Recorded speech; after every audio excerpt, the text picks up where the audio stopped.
ایک دفعہ کا ذکر ہے کہ عائشہ نام کی ایک نیک دل بچی تھی۔ عائشہ پڑھائی میں اچھی تھی مگر کبھی کبھی چھوٹی چھوٹی باتوں پر شکایت کرنے لگتی تھی۔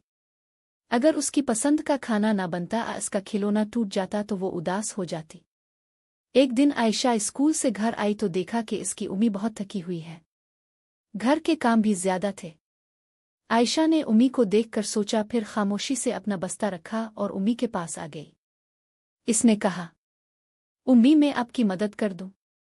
امی مسکرا دیں اور بولے، بیٹا اگر تم برتن سمیٹ دو تو مجھے بہت آسانی ہو جائے گی۔ عائشہ نے خوشی خوشی برتن سمیٹے، کچن صاف کیا اور پھر اپنے کمرے میں جا کر ہوم ورک کرنے لگی۔ دل میں اسے عجیب سا سکون محسوس ہو رہا تھا۔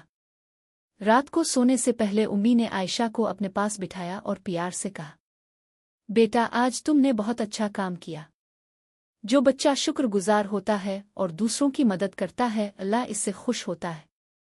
عائشہ نے سر جھکا کر کہا، امی مجھے آج سمجھ آیا کہ جو کچھ ہمارے پاس ہے وہ اللہ کی نعمت ہے، ہمیں اس پر شکر ادا کرنا چاہیے۔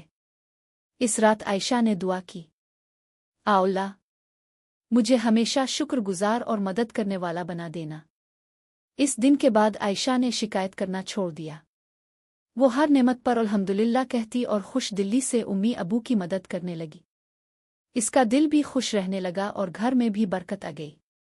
اور یوں عائشہ نے سیکھ لیا کہ شکر ادا کرنے سے نعمتیں بڑھتی ہیں اور دل کو سکون ملتا ہے۔